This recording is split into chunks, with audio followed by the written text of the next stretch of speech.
Hey everybody, I'm Hob. I'm Jamie. And you're watching Dutch and Dragons. The continuation. You did not join in. Oh, I'm sorry. Oh, Ready. One more time. All right, you're watching Dutch and Dragons. And this is a continuation of our 12 classes of adventure, or 12 weeks of adventure. 12 weeks of adventuring. 12 weeks adventuring. 12 weeks of... 12 weeks of adventuring. Nope, I'm done. Okay. Moving on. So, today we're talking about... Rangers. And the song. On the 4th week of the adventure. Hey, we're on the 3rd. I'm jumping ahead a week. Sorry. She's totally boning this. Fine, you sing it. No. You don't want to sing it? No. You don't want me to sing, I promise. On the 3rd week of the adventure, my TM gave to me 3 Rangers tracking, 2 wizards learning, and a druid trying to talk to the trees. This is great. This is awful. It's great. So Rangers, what do we like the most? What do we like the most about Rangers? They range. They range. They range. I really like the concepts that they've brought to the Ranger. While I don't think that they've always been well executed in this edition of D&D, I do like the concepts that the Ranger is sort of the at the edge of society and civilization, protecting the world from the dangers of the wilds. And this is... nature's a bitch, man. Have you seen Sharknado? Right. And, you know... That would make such a fun D&D game. It would make a fun D&D game.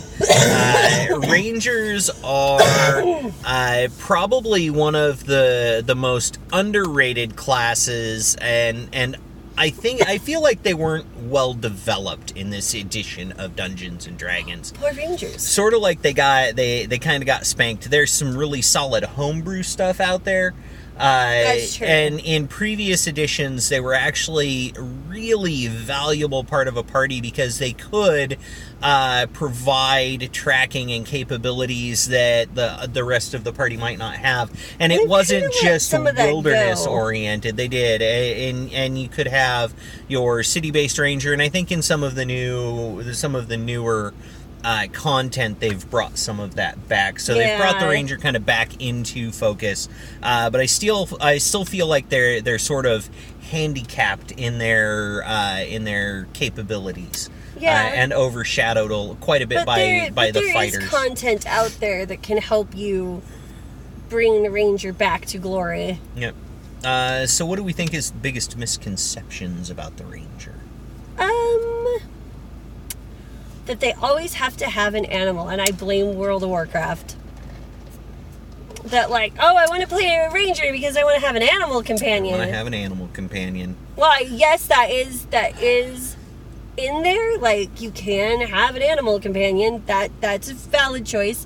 That's not what the Ranger is. The Ranger is not a hunter from World of Warcraft.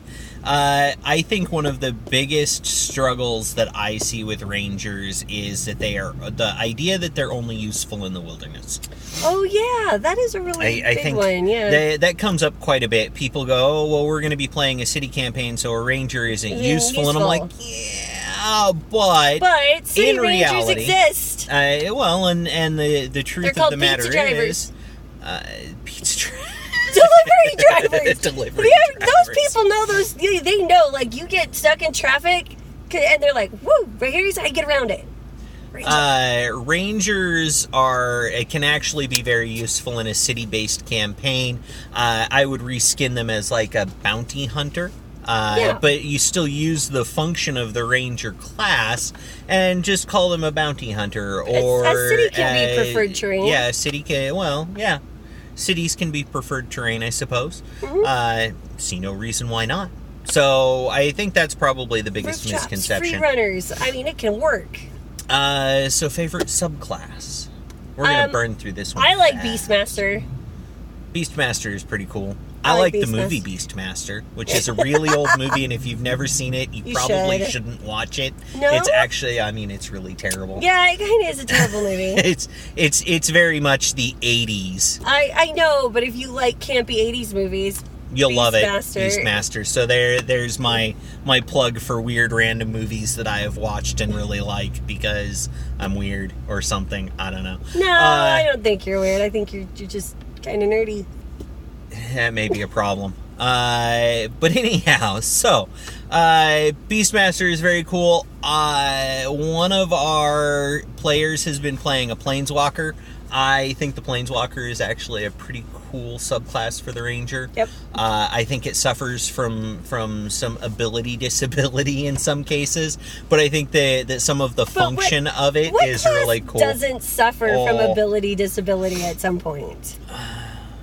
Yeah, that's fair. I can't think of a single class where there isn't something in there that I feel could be better, or it just really hinders the class. That's true. I feel like the Ranger is a weird class because I could do this all day long. I feel like it was sort of slapped together.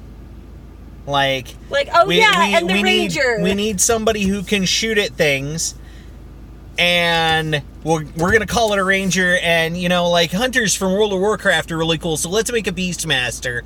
And then, they just slapped some other stuff together. Only, two subclasses in the player's handbook. Yeah, in the player's handbook, you've got the Beastmaster, and you've got the freaking Hunter subclasses. Yeah, so, and they're really...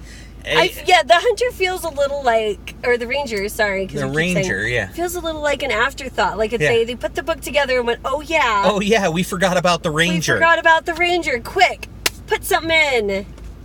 But there are some incredible homebrews. There are some incredible homebrews out there. There are also some really good Ranger builds that you can do. Yeah. And then of course we get to the main question: favorite race for this character class?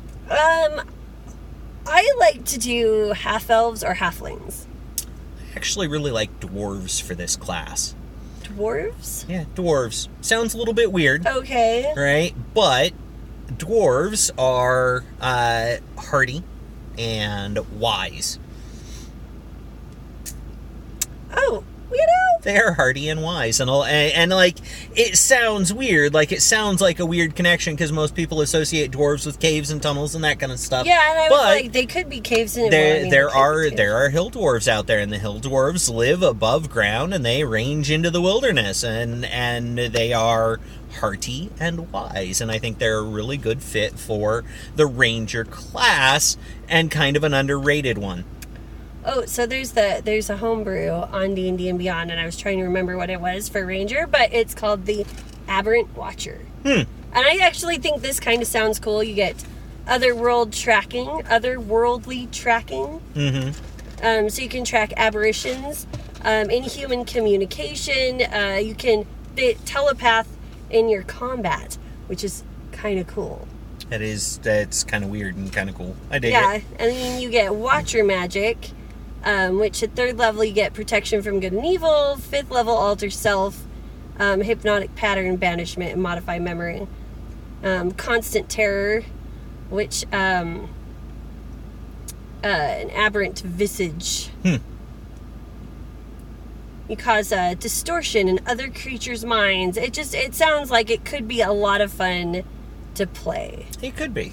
It does sound like it could be a lot of fun. If you're looking for kind of what I think sounds like an interesting subclass. But there's definitely a lot of potential to the Ranger. I think that a lot of it got left on the table by Wizards of the Coast. Yeah, I'm going to complain. This is just going to be a complaint video. We could just be us bitching about how they did not do the Ranger justice. Favorite contemporary or classic example of this class? There really aren't very many. There aren't a lot. You would definitely say Strider, even though he doesn't do a lot of rangering in the films. He's not very rangery in the films. He's a little more rangery in the books. Mm-hmm. But Strider, I'm trying to think of one that's and very much the contemporary. the Rangers in general in Lord of the Rings are very much defenders of civilization on the outskirts. The way that they talk about them in the films and in the books is that they're mysterious, they're dangerous, they're out in the wilds and the wilderness, Spartans from Halo. protecting the edges of civilization from evil and wild things that come from out of the wilderness. The Spartans in Halo.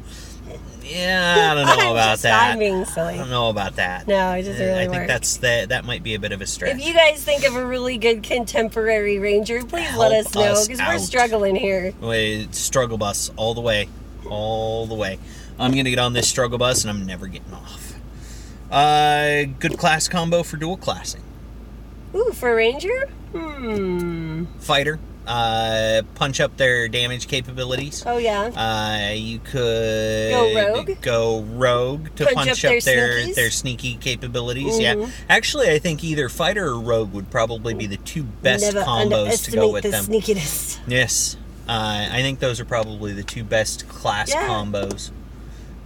You might be able to get away with like Druid. And I say, and because it's an example that's kind of used in the book. Oh, yeah. In the player's handbook, when you read through the descriptions of the ranger class, it talks about joining with a druid enclave or something like that. Oh, excuse me. I could see that. Favorite magic items? Anything that really helps them punch up their shooting capability, really. Pretty much any bow or arrow of magic nature that helps them increase their damage or gave a magic ability compass to produce. One. I regret that.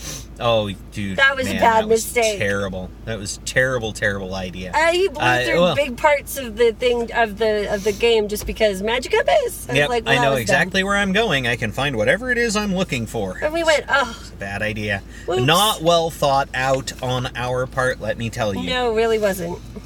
Most useful ability or spell? Well, the find object or find. Is it find object or find creature? Find object. Find object. Thank you. Because I was like, what? I've used that on my ranger a lot. And that's very useful. Especially like, you come in contact with someone, you think they're going to double cross you. You just like, so like, I always used it to tag other NPCs like whales. Tag them, baby. Most useful ability for a ranger.